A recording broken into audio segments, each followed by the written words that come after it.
Awesome. All right, welcome everyone. So where we're going to be kicking it off today is on page 72.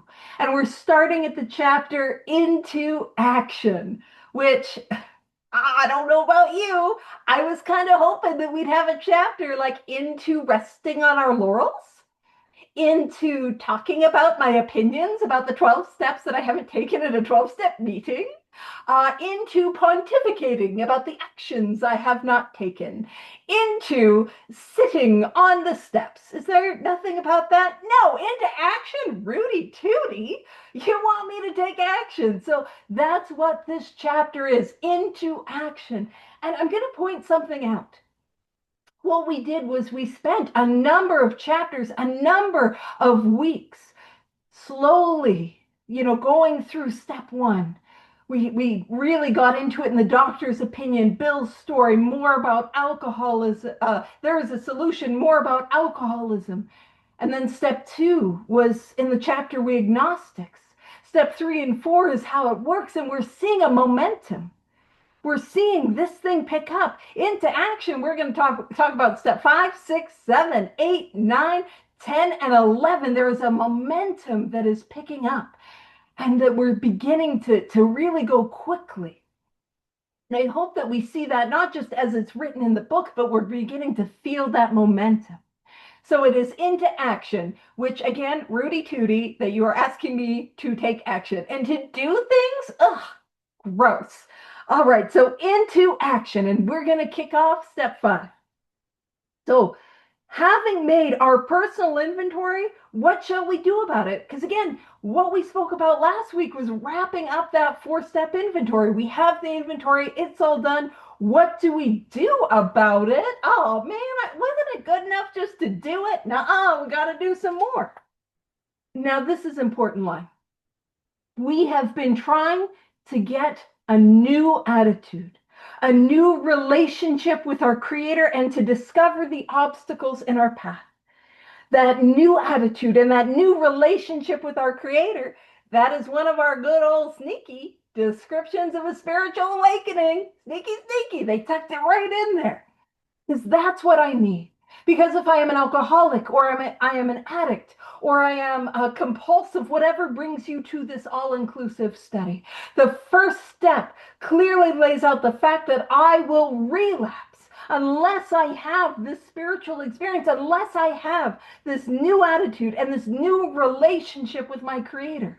Unless I have that, I am doomed to relapse. So that is what we're after. And it says, and to discover the obstacles in our path. Oh, we're on page 72, into action. We made it past the title page, which actually is pretty good for us. I'm just going to throw that out there. Oh, look at me speeding through. Oh, don't you worry. I'll slow it down and I'll break down the etymology of, no, I'm just kidding. Alrighty. So when it says, and to a new relationship with their Creator, and to discover the obstacles in our path, that is the purpose of the 12 steps. The purpose of the 12 steps is to clear away the stuff inside of me that is blocking me from this power, that is blocking me from God, higher power, Creator, Spirit of the universe. And that's what we are trying to do. That is the point. And it's one of those things that I don't ever say anything when people talk about this. But when you're at a meeting and somebody's like, yeah, I don't really like the spiritual side of the program or the spiritual part of the program. I don't want to be like, where's the not spiritual part of the program? Because the program is the 12 steps is taken out of this book, and its whole nature is to bring about a spiritual awakening, this new attitude, new relationship. So but I'm not pedantic without purpose, and that would be purposeless. I'm pedantic with purpose. I have that t-shirt over there. I got it from Kathy and Brian. So that's what we're doing, to clear away the stuff inside of us that's blocking us off from this power. So we have admitted certain defects. So I hope after you've done a 4-step, you're able to see some defects. I hope so. By the way, if after your 4-step, you're like, I don't see any, I'm just going to throw it out that we might not have been too thorough. We might have been skipping on some of the important stuff in there. And it says, and we have ascertained in a rough way what the trouble is. Which, by the way, if you're married, don't go up to your spouse and be like, "Sweetie, I have ascertained in a rough way what the trouble is." Well, you can if you follow it up with, "It's me." But to ascertain is to figure out, like, we got it. We got a little bit in a rough way. What's blocking us? Again, if we've been thorough, if we've been fearless in our fourth step, we should have a bit of an idea of the stuff that is blocking us from this power. We should be able to have an idea of some of these patterns that have been illuminated. It goes on to say, we have put our finger on the weak items in our personal inventory. So that's like to say we're able to point to them. Oh, I can see now. Paul was calling me out about this earlier. I can see I'm a little codependent over here, that I'm easily manipulated into making posters that I don't have time to make, but I make them anyways. He agrees. He agrees. Like, so I can point to these things like, oh, there's my self-centeredness. Oh, there's my self-seeking. Oh, there's my dishonesty, right? I can put my finger on it. It goes on to say, now these are about to be cast out. Cast out. This is exciting. Because you know what that means? That means I don't got to work on my defects of character. Thank goodness. Now, I'm not going to ask for a show of hands, because that could get some of us in trouble. But is there anyone here? You don't have to raise your hand. Is there anyone here who has been working on your defects of character? And I'll throw you at it. Brad's like, "It's me." And probably like, "I'm trying to work on hers too. I'm trying to fix everyone." Don't do that. But I'll throw it out there. How's that working? How's that working? It's not working. I have not been successful on working any of those real defects of character. You know, those ones that eat away at me. Those ones that are like, yeah, just eating me alive. I on my own power, like, I cannot have an assertive conversation to save my life, no matter how hard I tried. But that dishonesty and that fear, it left me. Cast out. It is taken from me. That's what happens here. I don't have to work on it. I don't have to overcome it. It is taken from me. All that is asked of me is that I do this work as a way of life, like my life depends on it, because it does. And I will share with you that today I am not the same person that I was when I first came into the rooms at 12 step. And I'm not the same person that I was at 5 years sober. And at 5 years sober, I'm pretty sure I was pretty miserable. You know, like way back then, oh, you didn't want to spend too much time with me. You know, I was like, oh, I would suck the energy out of a room. You know, like you'd be showing up, having a great day, and I'm like, I'm here to ruin it. Misery. I mean, with less joy about the misery, because I was in misery. And that is not who I am today. There is a change that has come over me, and I didn't force myself to be happy. I'm not putting on a front. I'm not putting on a mask. I'm able to have honest and assertive conversations that I could absolutely never have. And what happened? What happened is I took this course of action, and God has changed me. Higher power has transformed me. The Creator has moved into my life, and I have become that which I always wanted to be but never could be. Like, that's what happens. I go make amends. I become willing to continue to grow, to inventory, to do this work, and a change happens. God does the heavy lifting. Creator, higher power, the spirit of the universe. That's what does the heavy lifting. But we do take a course of action that we don't want to take. Anyone that's really done it, it's like, oh, we got to take the action, but the change happens to us. So these are about to be cast out. Boy, I hope that doesn't require any action on my part. I hope I can lounge and I don't have to do anything. This requires action on our part. Oh, man, not cool. Which, when completed, will mean that we have admitted to God, to ourselves, and to another human being the exact nature of our defects. And so that is step 5. And I want to talk about this. So the first is that another human being. The first sponsor I ever had, she said, "Paige, there's 2 types of people in the world. There are people that stand on the mess and the pile of garbage and the harms that they've caused, and they're like, "Ha! I did all those things." And I don't know too many people that were like her, to be honest with you. But that was her. She's like, "Yeah, I love tearing a strip off people." If you're wondering, that maybe should have been a bit of a red flag that I paid attention to. Anywho, so that was her. But then most of us are hiding under the pile of guilt and shame and remorse and like, "Oh my, I'm the worst person that ever lived. I'm such a piece of garbage. I suck. I hate myself." Maybe I'll relate a little bit more to that. And when it says another human being, what we're growing in this moment is humility. Humility is not me thinking less of myself. Clearly, I'm under the pile of garbage. I am the worst human being that ever existed. I win. I suck the most. Woohoo! Like that's like how I show up to life, and that's not humble. Notice self-centered. I'm the most. I still got to be the worst. But really, what we're seeing is that humility, and that humility is a quality. That I am no better than you, that I am no worse than you, that we are equal, and that I am fully dependent and reliant upon God, higher power, creator, spirit of the universe. That is humility. And we see that in another human being, that we are all human beings, regardless of the things that we've done. Now, the other thing that I want to point out is that admitted. Now, there's two ways to look at the word admit. The first is as a confession, which is, I think, how many of us approach the fifth step of confession, where I have to admit, and I'm going to do the classic, I have to admit that I stole your car, I slept with your husband, and I peed on your carpet. A bit of a confession. And if you're wondering, no, I would never. It was linoleum. That's my classic. And then I'm worried you don't like me. I wonder why. But that's the admitting, where it's a bit of a confession. But there's another way to look at the word admit.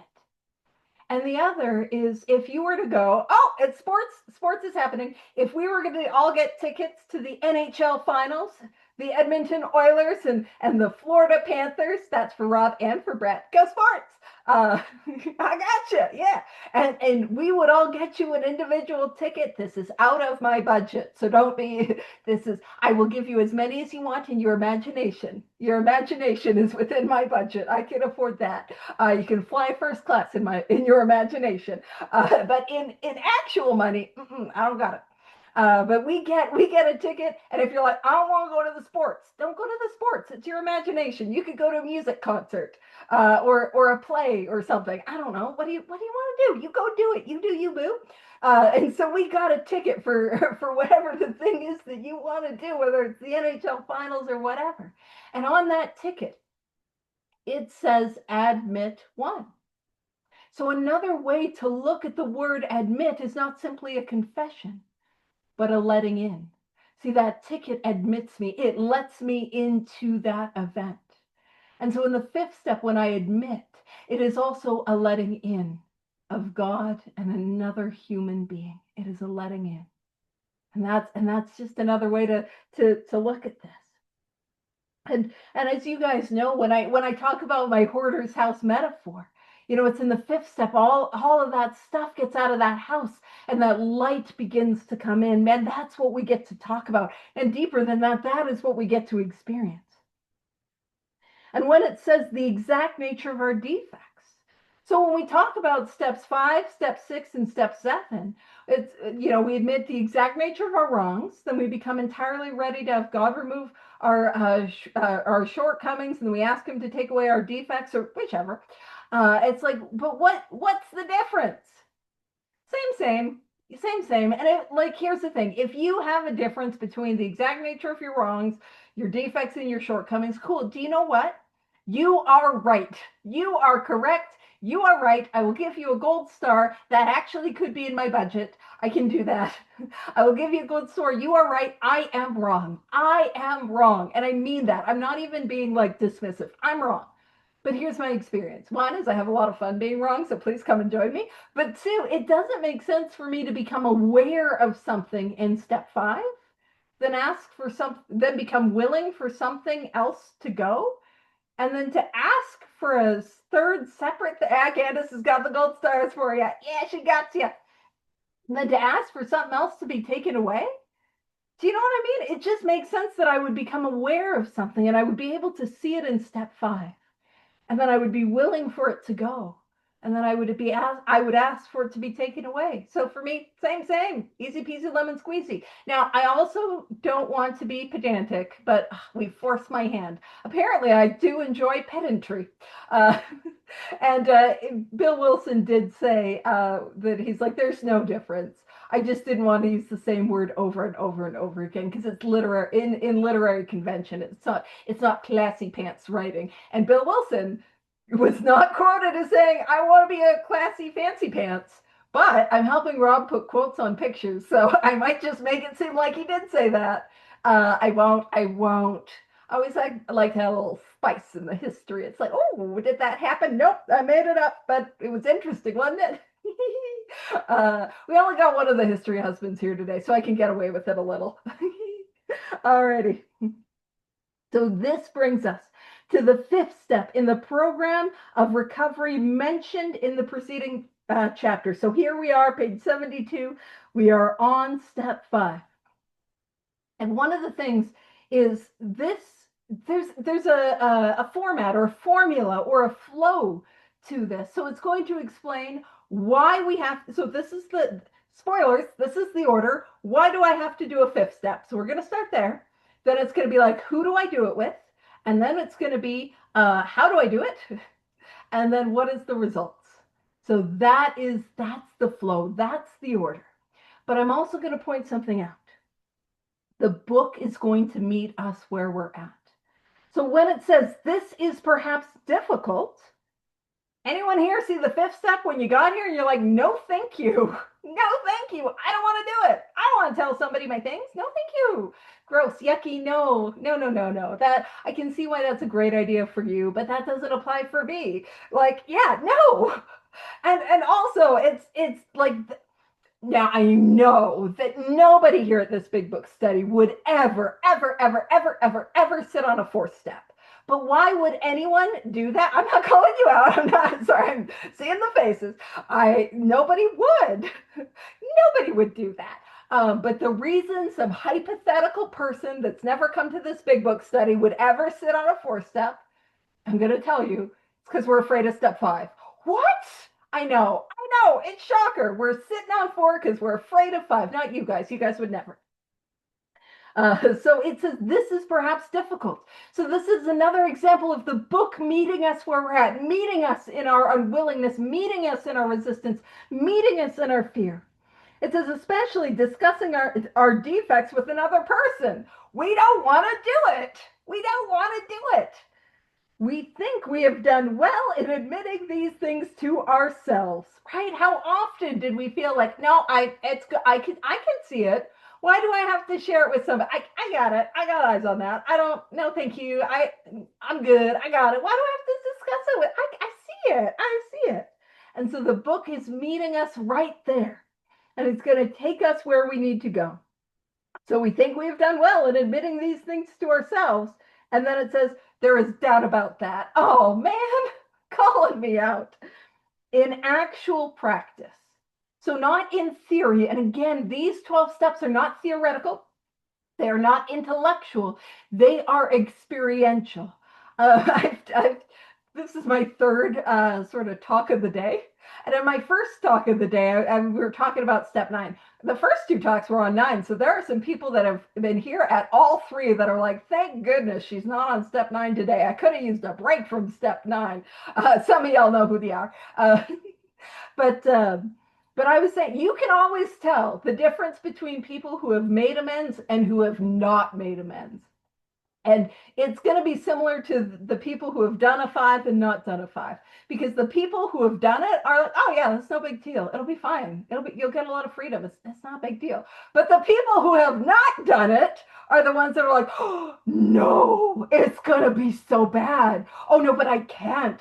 I could not. And I'm going to be like, I cannot possibly do a 5th step or make an amends. It's Arbor Day. It's game whatever of the Stanley Cup Finals. I could not possibly, not in June when the most intense hockey is being played in some of the warmest months. What a logical sporting event that is.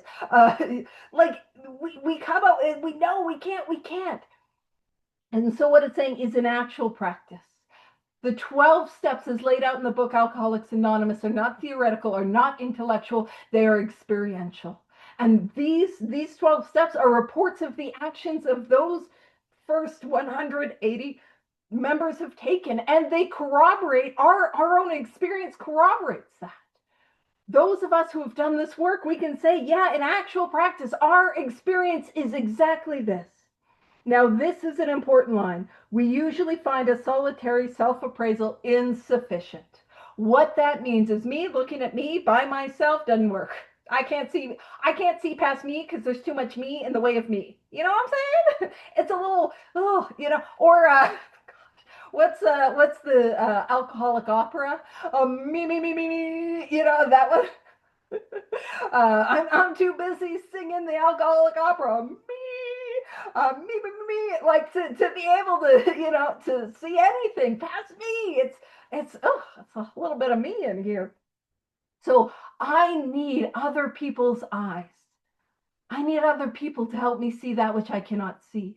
I write inventory like somebody who writes a lot of inventory. I was going to say like a mofo, and I'm like, that's a little aggressive, but I would say like a mofo. I write a lot, and if you're wondering, mofo doesn't stand for anything rude. It stands for a motoring fun time inventory writer. That's what that stands for. I wouldn't use bad language.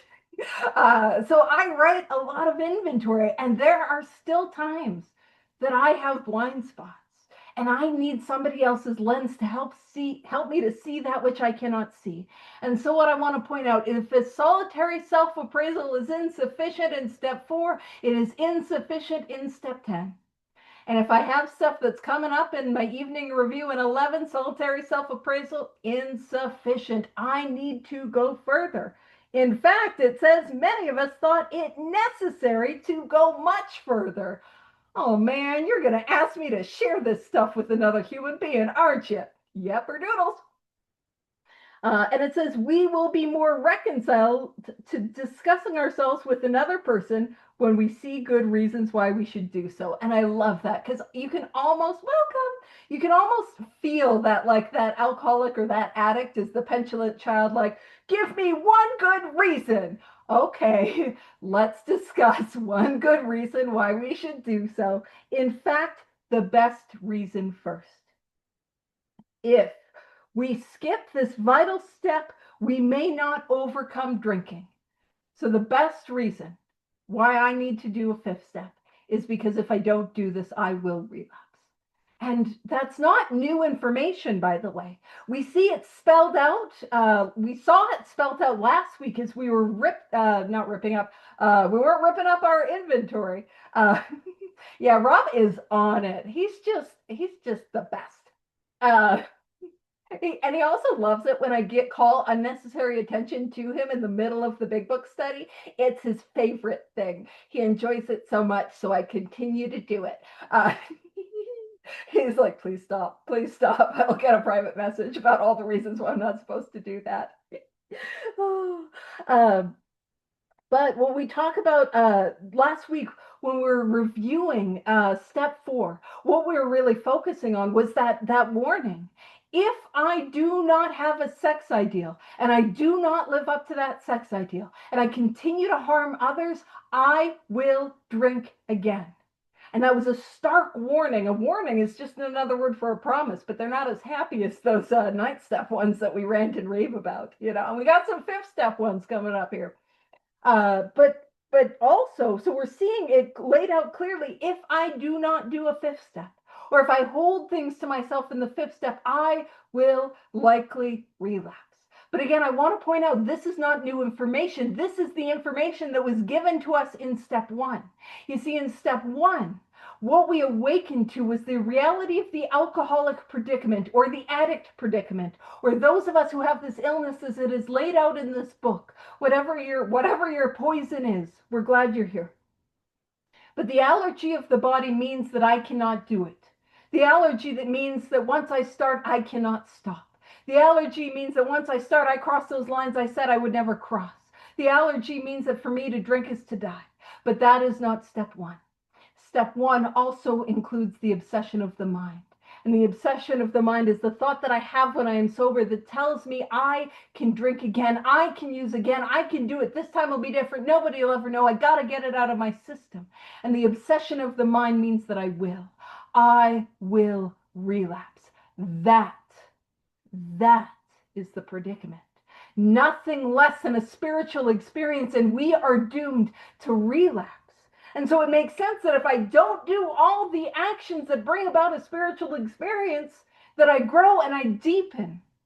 I'm going to drink again. I'm going to smoke crack again. I'm going to pop those pills again. I'm going to do it again. So it says time after time. Newcomers have tried to keep to themselves certain facts about their lives. And what are the facts that I'm trying to keep to myself? What are the things that I'm not sharing? Well, it's not the mundane stuff. It's the deep, dark secrets. It's the things that I don't ever want to tell another human being. That's what I'm keeping to myself. Trying to avoid this humbling experience, they have turned to easier methods. Almost invariably. Invariably means always. So almost always, they got drunk. They got drunk. If I don't do all of this, and I have this illness, I will relapse. Having persevered with the rest of the program, they wondered why they fell. Like honestly, whenever somebody relapses, don't we want to play like CSI Relapse or like Sherlock Holmes? Indubitably, Watson. I can tell from the faint footsteps over there that the culprit was Moriarty. You know, like we want to investigate it. Like what happened? And I don't mean to ruin your Agatha Christie novel, but why somebody relapses is because they were always going to relapse, because then it is inevitable. That is step one. I'm going to relapse. So either they did not take the course of action. If they have this illness, I'm going to qualify that. If I don't have this illness, I got lots of options and lots of things. But if I have this illness, I relapse because it is inevitable. And I either did not pick up this course of action or I stopped doing the work. It really, really is that simple. So we don't have to wonder why they fell. It says we think the reason is they never completed their house cleaning. They took inventory all right, but hung on to some of the worst items in stock. And I want to talk about those worst items in stock. I want to share with you a couple things. The first is, I'll point out, if you can write it down on your 4-step inventory or you have English language vocabulary to describe the secret that you don't want to tell another human being, that means that as a society, we had to construct a language to describe the things that we did. You know what that means? That means other people have done it, and you're not alone. Now, I'm just going to up the ante a little. Let's say, not you guys, but let's say that somebody did something illegal. Oh, no, not you law-abiding drunks and druggies. I love you. You guys would never. But if there's a law against that thing that you did, guess what that means? That means that so many of us were doing it that the government had to get involved and say, no, no, don't do it, right? And here's something else I'll share with you. I've been doing this for a long time. And I couldn't even begin to tell you how many 5th steps I received. Like, I do not even know where I would begin to start at counting that. But I have received a lot of 5th steps over the years. And I want you to know that there is nothing that I have not heard. So the deep, dark secret that you are coming to this big book study with, I either did it last week or I've heard it myself. You know what I'm saying? And here's the thing. Here is my tangible experience. Man, it is when I receive the 5th steps of others. And that's when this program really begins to come alive. You know, when I shared my first ever 5th step, that's when I felt a part of the fellowship for the first time. But when I started receiving 5th steps, that's when I began to feel a part of humanity for the first time, and I learned that we're all the same. We're all these sacks of meat with the same anxiety. That's what we are, little meat sacks with anxiety. Sorry to demons. I'm just ruining everyone's day today. I'm not a meat sack. Oh, right. Uh, you're a very in shape meat sack. You're doing great. Uh, but here's the thing: when my sponsees would share with me, or the people that were doing their fifth step with me, when they would share with me the worst thing that they ever did, the worst thing that they ever did, the worst thing that ever happened to them, the thing that they carried with them their whole life, that they were never going to tell another soul, that thing that they were drinking behind, that thing that they wanted to kill themselves behind, when they would share with me that, how I would feel about them would change. It would change, but not in the way that I would expect. I love them more. I love them more. I'm a fall down failure of a drunk. I'm pissing my pants behind the dumpster, smoking crack, pinkies up. Y'all know. I love them more. I can't do anything about my allergy, and I love them more. I can't do anything about the obsession of the mind that compels me to take the first drink, the first drug, and I love them more. I can't do anything about my bedevilments on my own power. The four horsemen, the terror, bewilderment, frustration, despair, the feeling of uselessness. I can't make a living, full of fear. Can't seem to be real help to other people. I can't do anything about that on my own power, and I love them more. In the third step, we look at my selfishness and my self-centeredness and how I am driven by 100 forms of fear, self-delusion, self-seeking, and self-pity, and I love them more. I can't do anything. I can't overcome my resentments on my own power. I can't overcome my fears on my own power. I can't live up to the ideal that I know is set for me in my relationship conduct, and I love them more. I am deeply flawed and frequently wrong. I would say, as my sponsor says, but my sponsor is ridiculously nice to me and doesn't say that, which is wild. But I love them more. And if that is how this silly little drunk, this silly little crackhead could feel about you, imagine how God, the spirit of the universe, the creator, feels about you. I'm not doing better than God in the love department. That's clearly true. I have to write a lot of inventory. But I'm not doing better than God. And that is what is available to each and every one of us here. That is what is available to you. A deep and powerful, unconditional love. And we'll know that to be true as we awaken to the seventh step. And it says they took inventory, all right, but hung on to the worst items in stock. They only thought they had lost their egoism and fear. They had only thought they had humbled themselves, but they had not learned enough of humility, fearlessness, and honesty, in the sense we find it necessary, until they told someone else all their life story. That life story is the fourth step. Now, if you're writing in your book, these are what I like to call the Missy Elliot promises. So you can make a note that these are the Missy Elliot promises, but I will let you know that other people do not call them this. So if you bring that up as a topic in the meeting, people might not know what you're talking about. So you guys remember Missy Elliot in the early 2000s? I think it was 2002. She had that song where it was like reverse it or flip it or whatever it was. Oh man, it bothers me that I can't remember the name of the song. You guys know that song where she's like, you got a big boop, let me search it.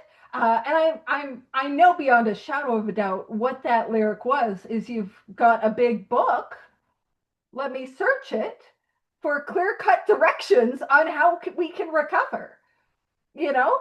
And if you think her lyric means something else, that's weird. I'm judging you. What do you think she means? It couldn't. No, she's talking about the big book. But in that song, she's singing like in a flip down, flip it, and reverse it, and then they reverse the lyrics in a flip. And so that's what we're going to do here. We're going to flip down, flip it, and reverse it. Missy Elliot promises. So if I am not honest, and I hold things to myself, or I do not do that fifth step, I am going to think I only think I will lose my egoism and fear. But if I show up and I am honest and I am fearless and I am thorough, then I will lose my egoism and fear. And that ego is not, that is the thing that is the bondage of self. That is that ball of sensitivity that any little thing will poke at it and it hurts. And I will lose that, and that fear will fall away. And if I hold things to myself, it says they only thought they had humbled themselves. But if I work it, that's the name of the song, work it. And again, it is absolutely in reference to the 12 steps as outlined in the book Alcoholics Anonymous. I don't know what else you could be referring to with lyrics like that. And I'm such a dink. Oh, there's no other possible interpretation. We can tell I'm not good at music. You guys can tell I'm not a music person. All right. It says, they only thought they had humbled themselves. But if I am honest and fearless and thorough, I will experience that true humility. And remember, humility, a lot of people say it's not thinking less of myself, but thinking of myself less. But I like to describe it as that equality. So I'm going to experience that equality. I'm going to experience that I am no better than you and I am no worse than you, that we are all loved by this power that I don't know and I don't like, but I'm beginning to awaken to. And it says, but they had not learned. So if I, on my own power, am keeping things onto myself, or I'm not doing a fifth step, or I'm cutting corners, well, then I will not learn enough humility, fearlessness, and honesty in the sense that it is necessary.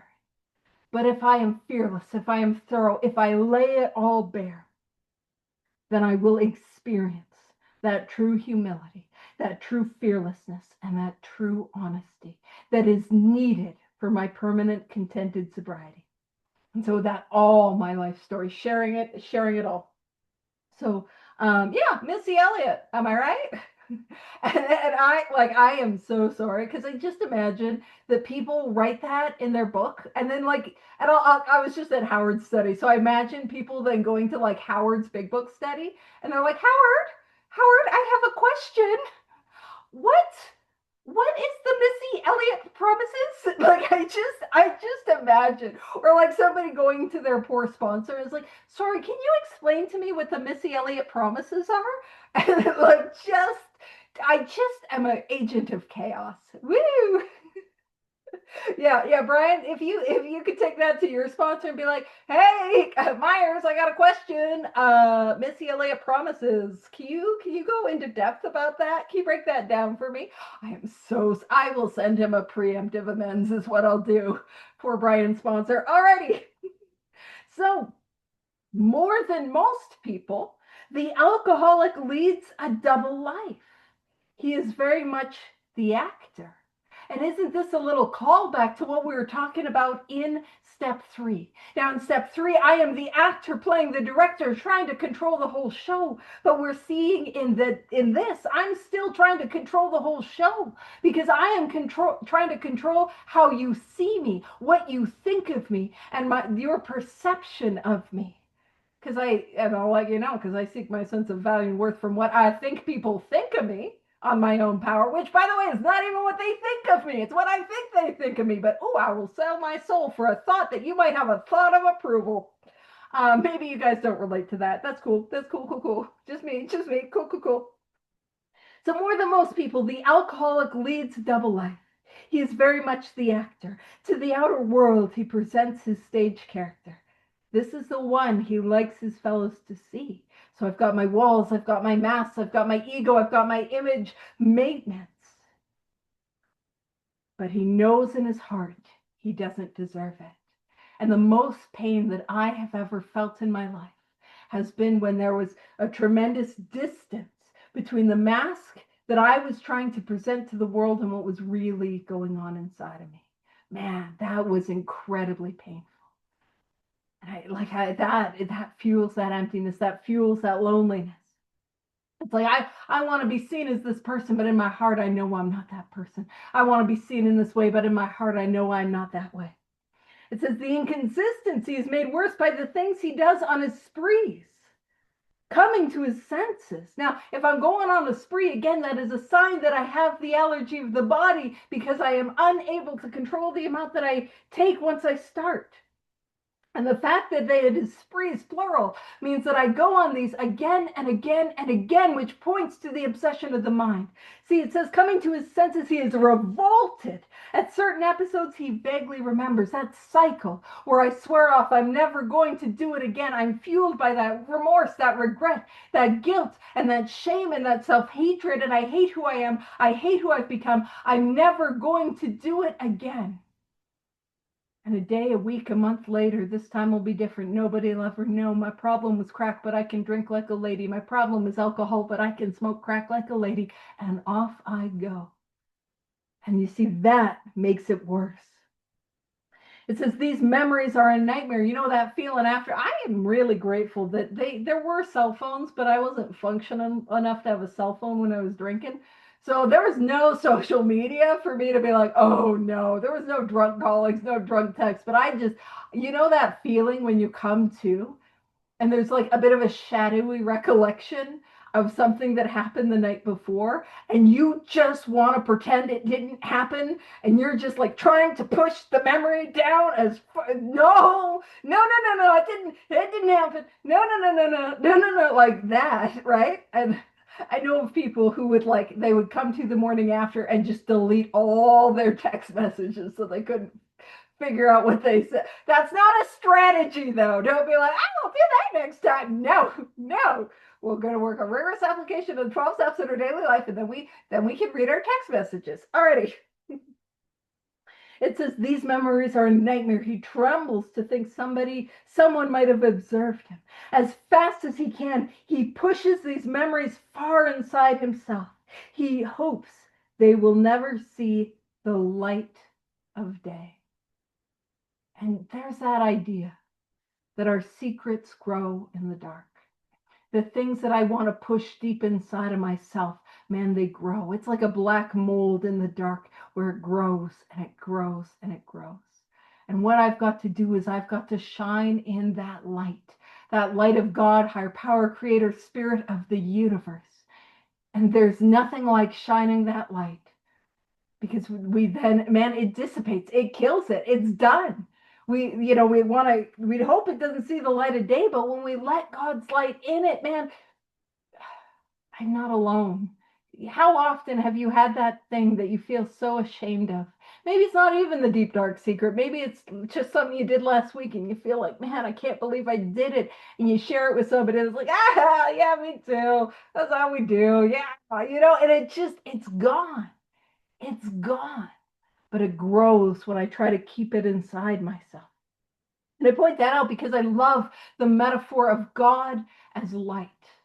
Because we see that time and time again in this book. And light is not simply what I see. Of course, we see light, but light is also the way in which I see. You see, light illuminates that which I see. See, I got a room over there. There's no windows and it's in darkness. But if I were to go around the corner and turn on the light, everything in that room has changed, yet nothing has changed. And that happens in the process of step 4 and step 5. We get to illuminate who we really are. And we get to see ourselves, and everything changes, even though nothing has changed. So it says he's under constant fear and tension, because I know I'm doing wrong. I know I'm doing what I shouldn't be doing. I feel that guilt and that shame, and I have secrets, and I'm hiding my drink, and I'm hiding my using. And I know I've been doing stuff I shouldn't, and that makes for more drinking. You see, the root of what is wrong with me is that conscious sense of separation from God. We often describe it as the spiritual malady. Alcoholics, addicts, compulsive, whatever brings you to this study are not the only human beings with a spiritual malady. But that is what we treat with the spiritual awakening. We treat that. And the more that I am filled with guilt and shame and tension and fear and selfishness and self-centeredness, the more that I'm blocked from that power, and the more pain that I'm in. And the more pain that I'm in, the louder the obsession of the mind gets. A drink will fix that. And off I go. And so that's what we treat. And again, that's what we're doing. We're just trying to clear away the stuff inside of us that's blocking us from this power. So it says, psychologists are inclined to agree with us. We have spent thousands of dollars for examinations. We know but few instances where we have given these doctors a fair break. We have seldom, which means rarely, told them the whole truth, nor have we followed their advice. Okay, it is rude to call us out like that. Rude. Anyone here? Now, I never paid for any of my mental health stuff. I only did the free stuff because I was following these directions. Anyone here pay? Anyone here pay an exorbitant amount of money for a psychologist, a psychiatrist, a mental health professional, only to lie to them about what's going on? Anyone here do that? Oh, yikes. Yeah. Oh, yeah. And also, by the way, who told them? Who told them? Because somebody told them. Because you know what they do now? If they suspect you have a drinking problem or a drug problem, do you know what they do? Do you know what they do? They take no, the music's fine. It's all, she's only talking about the big book. Nothing inappropriate in that song. I catch it what's happening in the chat. Yeah. You give me some more of the inappropriate lyrics. I promise. It's about writing inventory. That's what she's saying about something. I don't know. And I can't remember the lyrics. I do a riff off them. But do you know what they do? They take the amount that we tell them that we drank or that we used, and they triple it. Who gave away our secrets? Who did that? Who told them? Like, they know. And it says, unwilling to be honest with these sympathetic men, we were honest with no one else. So, like, we're lying to these people that we were paid to help us. And I'm not talking about, you know that fine line when you're meeting, and some of you guys do not know what I'm talking about, but some of you do, where you're doing that fine line with the mental health professional, where you're trying to be honest enough to get help, but not so honest to get institutionalized. You guys know that little tightrope of grippy socks. Ooh, it is difficult. I'm not talking about that. And it says, small wonder many in the medical profession have a low opinion of alcoholics and their chance of recovery. Yeah, fair enough. Oh, on ICU assessment, alcohol is doubled and drugs are divided in half. You divide the drug usage by, because if I'm more likely to be like, yeah, I'm doing, oh, no, I get why, because my ex used to do that. He'd go to rehab and detox, and he'd be like, yeah, I'm also taking a whole lot of these pills. So they would give him the pills to wean him off. Yeah, I see, Maureen. I see that. Oh, that is okay, Maureen, though, who was spilling the beans on that? Who was spilling the beans? Because that's not cool. Don't give away our secrets like that. Insider trading is what that is. And then it's like, small wonder many in the medical profession have a low opinion about alcoholics and their chance for recovery. Is that actively trying to be like, hey, who ratted us out, Oh. And it says, we must be entirely honest with somebody. I don't have to share my deep, dark secrets in a room full of drunks or a room full of addicts, but we must be entirely honest with at least one person. If we expect to live long or happily in this world. And here's my experience. I cannot imagine, like, with my luck, I would have a long, long, long life the way that I was living it. And the way that would be like the most awful punishment, because the way I was living my life, man, I was trying to die. Like, I was really, really trying to die. And my existence was agony. And again, what is on offer for us as the result of these 12 steps? The opposite, permanent, contented sobriety. So if I want permanent sobriety and I want contented sobriety, I have to be honest with at least one person. I don't have to share it with everyone, but here's also the thing. The more that we do this work, it's not appropriate, especially if we're finding the lyrics of that song a little much. I probably should not do a trauma dump and an overshare, but if it were appropriate, I could share with you anything.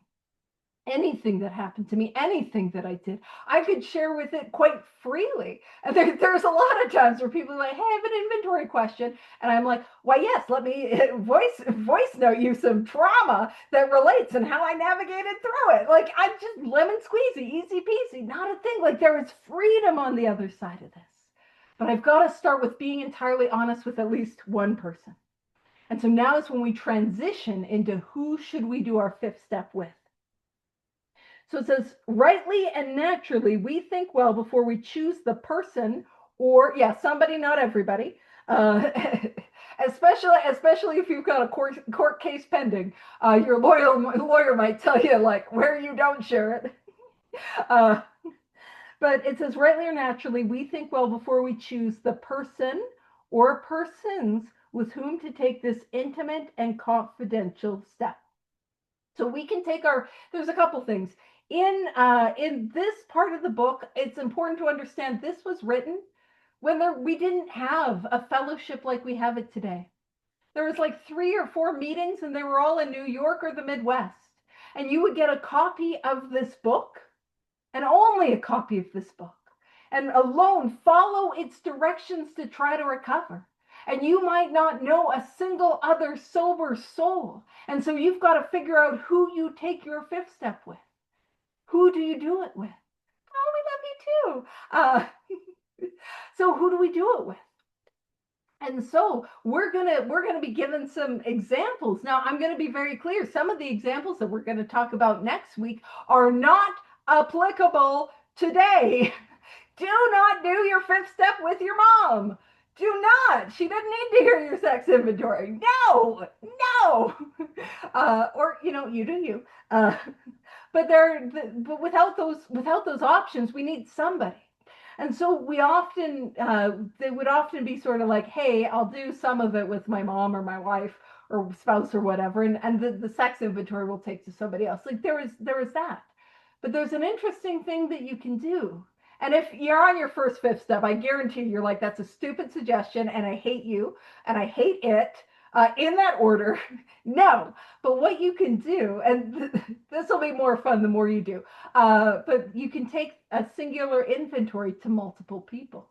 So you can do multiple fifth steps to get different experiences and different lenses on it. And that can be a powerful experience. But again, if you're looking at your first one, you're like, no, I'm good. That suggestion sucks. And you do too. A little harsh. I'm trying to help.